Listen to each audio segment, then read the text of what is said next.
안녕하세요. 반갑습니다. 여러분의 전기 기술 교육의 동반자, 저는 다산에듀 대표 전병칠입니다. 전기 자동 제어에 대해서 조금 더 깊게 알려면 어떻게 해야 할까요? 바로 전기를 기초부터 천천히 공부해야 되겠죠. 그런데 전기를 기초부터 공부하는 것은 아주 또 다양한 분야가 있습니다. 오늘은 적어도 전기 자동 제어, 즉 회로 제어 쪽에서 전기를 이해하기 위해서 가장 기초가 되는 부분을 학습하기 위한 가장 좋은 방법, 이 다산에듀 평생교육원에서 새로 나온 책과 교육과정을 제가 소개해 드리려고 합니다. 자, 이 책은 이 다산에듀 평생교육원에서 온라인 강의와 함께 공부하실 수 있는 책이고요. 총 16개의 챕터로 되어 있습니다. 이 전기 분야를 조금 더 확실하게 알고 싶은 전기 공학자 분이라든지 아니면 기계나 화학 분야, 전기 자동차 등에 대해서도 전기를 집중적으로 이해하려고 처음 시도하시는 분들에게 좋은 교육 과정으로 제가 소개해 드릴게요. 저는 이번 시간에 이 교재를 천천히 한 페이지씩 여러분과 같이 이야기 나누면서 한번 구성에 대해서 살펴보겠습니다. 그럼 저와 함께 이제 책의 내용을 보시죠. 자, 전기 자동 제어 부품 이해하기라고 하는 책은 맞아요. 자, 저자가 바로 저입니다. 제가 하나씩 여러분에게 초보자의 눈높이로 맞춰서 교재를 만들게 되었습니다. 챕터는 이렇게 됩니다. 일단 시퀀스 회로, 전기 자동 제어 회로가 무엇이냐라고 하면서 이해부터 시작해서요. 기본 스위치, 셀렉터 스위치, 그리고 램프와 버저, 배선 차단기, 자, 그리고 누전 차단기, 릴레이, 타이머, 플리커, 전자 접촉기, 과전류 계전기, 플로트레스 스위치, 온도 계전기, 연결 부속품이나 전선 케이블, 그리고 기초 공구의 활용까지 같이 들어 있습니다. 이 책에 있는 모든 내용은 동영상 강의로 이미 제가 잘 찍어놨기 때문에 아마 여러분 공부하시는데 엄청 편리하실 거예요. 첫 번째 챕터인 시퀀스 회로의 기초부터 한번 짚어보겠습니다. 이 시퀀스 회로란 무엇인지, 자동 제어란 무엇인지 여기서 전체적으로 개념에 대해서 설명하고 있습니다. 또 관련된 용어까지 우리가 살펴볼 수 있고요.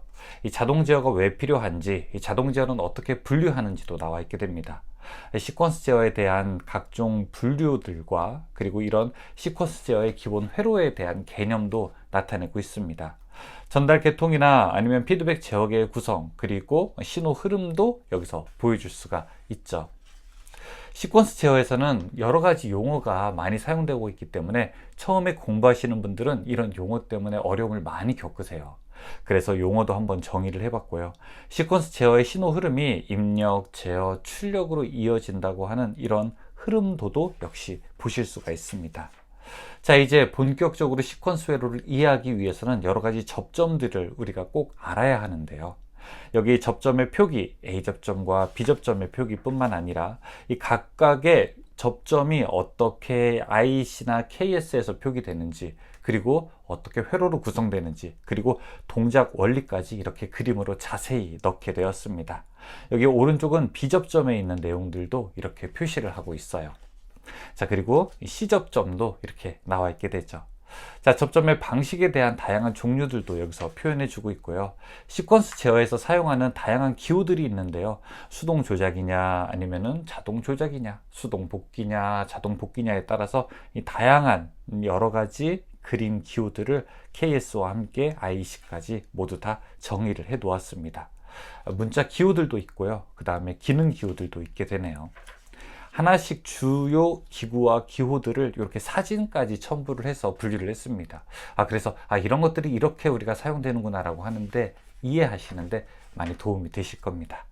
자, 이제 두 번째로 넘어가게 되면은 기본적인 스위치에 대해서 설명을 하고 있습니다. 여러 가지 스위치가 있죠. 보통 우리가 조작하기 위해서 다양한 스위치를 사용하게 되는데요. 이때는 우리가 어떤 자동 복귀형도 있고, 위치 유지형도 있고, 기타 다른 특수형들도 있습니다. 일단 수동으로 조작하는 스위치의 종류들을 이렇게 여러 가지로 놓았습니다. 푸시 버튼, 마이크로, 리미트 스위치도 있고요. 토글, 텀블러 스위치, 그 다음에 셀렉터 스위치들도 이렇게 놓았습니다. 여러 가지 스위치 보게 되면은 재밌게 움직이는데, 자, 그 중에 가장 기본이 되는 것은 누가 뭐라고 해도 푸시 버튼 스위치죠. 이 푸시 버튼 스위치가 어떻게 동작되는지 이 접점 구조를 조금 더 그림으로도 자세하게 넣었고요.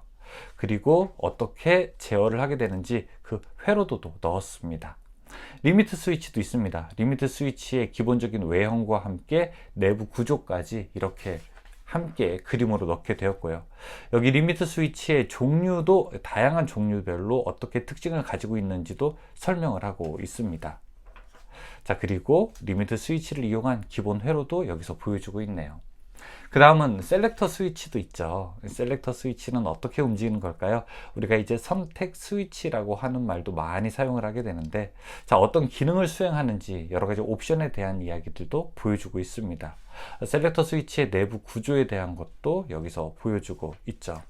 셀렉터 스위치를 이용한 회로도의 예시와 함께 셀렉터 스위치의 다양한 유형과 그리고 유형을 어떻게 사용하는지에 대한 설명도 교재에 다 넣었습니다.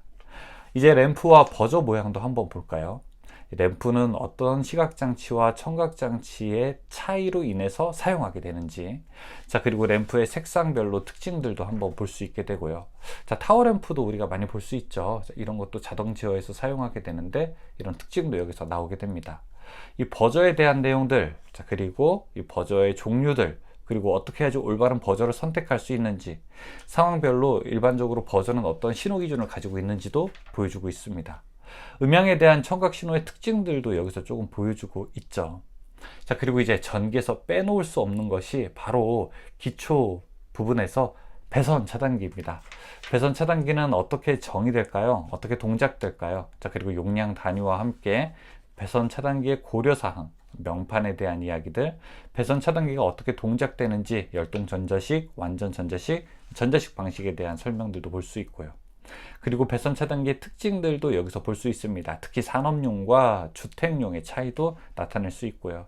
그리고 배선 차단기를 사용할 때 취급 시 주의사항도, 그리고 배선 차단기가 몰려있는 분전함의 특징은 어떻게 되어 있는지, 자, 그 분전함의 시설이 우리가 사용하는 가정에서는 어떤 규정에 적용되고 있는지도 여기서 나타내고 있습니다. 자, 그리고 누전 차단기도 있습니다. 누전 차단기에 대한 전체적인 내용들도 쭉 볼 수 있고요. 누전 차단기를 선정할 때 고려해야 할 사항도 정리를 해놨습니다. 자, 그리고 누전 차단기를 동작 이해하려면 반드시 우리가 영상 변류기, 즉 ZCT의 원리에 대해서도 알아야 되는데, 자, 그런 내용들도 함께 넣어놓게 되었고요. 키르요프의 법칙들도 간단하게 표현하고, 그리고 누전 차단기의 개폐 특징, 그리고 배선 차단기와 누전 차단기는 어떻게 다른지도 여기서 표현해주고 있습니다. 누전 차단기와 관련된 이 한국 전기설비 규정의 내용들도 넣어놓게 되었습니다. 자, 그리고 릴레이가 있죠. 릴레이의 원리와 구조들도 한번 볼 수 있고요. 그리고 릴레이와 관련된 용어들도 여기 정의를 해놨습니다. 전기 자동 제어를 하게 된다면 릴레이는 이제 빼놓을 수 없게 되죠. 자, 릴레이의 동작 원리와 플런저형인지 힌지형인지에 따라서 어떻게 동작되는지, 자, 그리고 릴레이도 기능상으로 다양하게 분류될 수 있는데, 자, 그런 다양한 기능상 분류에 대해서도 보여주고 있습니다. 자, 그리고 릴레이의 내부 접점과 외형도 볼 수 있고요. 여기 베이스 형태에 대한 것들도 볼 수 있죠. 자, 릴레이를 이용하는 회로도 이제 우리가 알게 되면서 자기유지 회로도라든지 이런 것들도 조금씩 이해를 하게 됩니다. 다음은 타이머 한번 볼까요? 타이머에 대한 내용들도 나와 있게 됩니다. 여러 가지 접점 종류가 있어요. 한시 동작, 한시 복귀, 순시 동작, 순시 복귀 여러 가지가 있게 되는데, 자, 그것의 종류별로 나와 있게 되고, 이 자세한 내용은 제가 역시 강의에다가 다 넣었기 때문에 그런 강의에서도 보여주고 있습니다. 이렇게 타임 차트와 함께 어떻게 동작되는지도 보여주고 있죠. 타이머에 대한 내용들도 우리가 쉽게 알 수 있습니다. 타이머 이용한 회로를 우리가 기본적인 것만 알게 되더라도 이제 자동 제어를 보는 눈이 훨씬 더 넓어지게 된다는 것을 여러분이 아마 잘 아실 겁니다. 자, 그리고 플리커 릴레이도 있죠. 이 플리커 릴레이는 타이머를 일종의 두 개 이용한 건데 어떻게 동작되는지도 볼 수 있고요. 자, 여기 플리커의 접점과 그리고 플리커의 타임 차트들도 나와 있게 됩니다. 자, 그리고 내부 베이스에 대한 내용과 함께 플리커의 다양한 기능들도 볼 수 있게 됩니다. 자, 그리고 플리커를 이용한 회로도 여기서 볼 수 있게 되는데, 보통 우리가 EOCR 등으로 이용해서 이상이 있을 때 이렇게 램프와 버저를 교대 운전하는 방식으로 많이 사용을 하고 있죠. 다음에는 전자 접촉기, 역시 또 릴레이 다음에 알아야 되는 것은 전자 접촉기입니다. 우리가 큰 전력을 제어하기 위해서는 이제 전자 접촉기가 없어서는 안 되겠죠. 이 전자 접촉기의 원리와 구조, 그리고 특징들도 여기서 나타낼 수 있고요. 보호계통과 함께 전자접촉기의 외형과 구조도 볼 수 있습니다. 명판에 대한 내용들과 함께 이 전자접촉기 관련된 용어도 여기서 우리가 한번 쭉 정리해 갈 필요가 있고, 자, 실제로 전자접촉기 회로가 어떻게 동작되는지, 자, 이거 잘 아시게 되셔야 기본적으로 우리가 큰 동력을 제어할 때 무엇보다도 쉽게 회로를 더 잘 파악하고 실용적으로 만들 수도 있습니다. 전 동기에서 전바 특성으로 나타낼 수 있는, 자, 이런 전격 출력에 따른 전류도 나와 있게 됩니다. 전도기형 과전류 계전기, 보통 우리가 열동형과 전자식 두 가지 종류가 있게 되는데요. 자, 그럼 과전류 계전기의 개요, 아날로그 방식과 디지털 방식을 좀 비교할 수 있고요. 열동형 계전기와 전자식 계전기도 함께 비교하면서 보여주고 있습니다. 과전류 계전기가 어떻게 동작되는지, 자, 그리고 그 회로는 어떻게 응용될 수 있는지 이렇게 보여줄 수가 있죠. 이런 내용들도 여러분께서 하나씩 보시게 되면은 회로를 이해하는데 훨씬 더 재밌으실 겁니다. 플로트레스 스위치는 우리가 물을 사용하는 데 있어서 빼놓을 수 없는 것이 바로 플로트레스 스위치죠. 플로트레스 스위치의 각각의 용도와 함께 3극용, 4극용 홀더도 한번 볼 수 있고요. 자, 그리고 급수회로나 배수회로의 특징도 볼 수 있습니다. 자, 여기 급배수회로에 어떻게 전극부의 위치를 제어하게 되는지 보는 것도 재미있고요. 플로트레스 스위치를 이용한 기동 회로들도 이렇게 제가 한 장씩 색깔별로 기능을 넣어서 마련을 했습니다. 제가 어떻게 하면 여러분이 쉽게 이 회로도를 이해할 수 있을까 고민을 많이 하게 되었고요. 여기 있는 그림 하나하나 제가 다 직접 그리게 되었습니다. 자, 이렇게 어떻게 동작되는지까지 모두 다 보여주고 있죠. 다음은 온도 계전기입니다. 온도 계전기가 어떻게 사용되는지, 보통 우리가 온도와 관련된 곳에서는 온도 계전기가 필수로 사용하게 되는데요. 예를 들어 농촌에서도, 이 축사 같은 데서도 이 온도 계전기가 냉방이라든지 난방을 위해서 꼭 필요하게 되죠. 온도 센서의 종류들도 나와 있게 되고, 온도 계전기의 특징들도 볼 수가 있습니다. 온도 계전기를 이용한 가열 회로의 예시를 보면서 어떻게 동작되는지 그 순서도 제가 하나씩 한번 넣어 봤습니다. 다음은 연결 부속품입니다. 우리가 단자대나 퓨즈나 터미널이 각각 어떤 원리에 의해서 동작되는지 보여주고 있어요. 여기는 첫 번째 단자대에서 제가 조금 말씀을 드리고요. 단자대와 함께 단자대에서 딘 레일이라고 하는 특징들, 자, 그리고 퓨즈라고 하는 것 어떻게 사용되는지, 퓨즈가 어떻게 특징을 가지고 있는지, 그리고 퓨즈가 어떤 구조적인 특징이 있는지도 최대한 사진을 많이 넣어서 여러분께 정보를 알려드리려고 노력을 했습니다.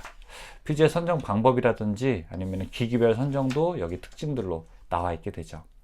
터미널입니다. 이렇게 동그랗게 돼 있어서 O형 터미널과 이렇게 Y형, 그 다음에 핀 타입 여러 가지 종류가 있게 되는데요. 각각의 터미널에 대한 내용과 함께 이 터미널 작업을 하기 위한 사용 방법까지 넣었습니다. 저런 튜브를 씌우고, 그리고 저런 튜브를 구동하는 것까지 모두 다 보여주고 있죠. 자, 그 다음은 전선과 케이블입니다. 전선과 케이블은 전선에 대한 내용과 그 다음에 케이블에 대한 내용을 조금 더 깊게 이야기하고 있습니다. 전선의 구조와 함께 전선의 종류, 자, 그리고 단선, 연선 차이, 그리고 피복에 의한 분류까지, 그리고 전선에 있는 표시가 어떤 것들을 나타내는지 각각 보여주고 있죠. 전선의 허용 전류와 전압 강화에 대한 내용들도 있게 되고요. 그리고 케이블의 종류에 대한 것들도 여기 모두 다 정리를 하나씩 해놨습니다. 자, 이렇게 보게 되면은 우리가 동력용 케이블, 소방용 케이블 여러 가지 종류들도 함께 볼 수 있게 되죠. 자, 그리고 이제 마지막으로 전선의 기호까지 모두 다 넣게 되었습니다. 이제 16 챕터를 보게 되면은 기초 공구의 활용이 있습니다. 공구를 그냥 사용하는 것이 아니라 공구에 대한 특징들을 우리가 잘 알아야 되는데요. 드라이버, 쉬워 보이지만 스크류 드라이버에 대한 내용과 함께 와이어 스트리퍼에 대한 내용들도 있게 되고요. 그리고 벨트 스톡이나 아니면 수공구에 대한 내용들도 이렇게 모두 다 넣어놓게 되었습니다. 자, 여기 나와 있게 되는 게 모두 다 이제 전기 자동 제어를 이해하기 위해서 우리가 기초 과정에서 꼭 알아두어야 하는 내용들입니다. 회로를 이해하고 본격적으로 회로를 잘 만들고, 그리고 회로를 점검하고 회로를 창의적으로 설계하는 것도 중요하지만, 그 회로를 만들기 위해서는 전기 자동 제어를 이루게 되는 각 소자에 대한 충분한 이해가 있어야 되는데, 바로 그러한 이해를 이 책에 그리고 강의에 담게 되었고요. 이것들을 여러분께서 천천히 학습하시게 된다면 저는 전기 분야에 당연히 진입하게 되는 기술자뿐만 아니라 전기에 대한 이해를 폭 넓게 알고 싶은 바로 그런 기계기술자들, 그리고 전기와 관련된 유사 직무 분야에서 근무하시는 분들도 꼭 좋은 활용서가 될 것이라고 생각합니다. 지금 다산에듀 평생교육원 홈페이지에 와보세요. 여러 개의 교육과정이 함께 있으니까 여러분께서 꼭 좋은 정보 얻으시고 실력을 잘 키우셔서 훌륭한 기술자가 되시기를 바라고 기대하겠습니다. 저희 다산에듀는 항상 즐거운 전기 공부가 될 수 있도록 여러분과 함께 하겠습니다. 다산에듀 전병칠이었습니다. 고맙습니다.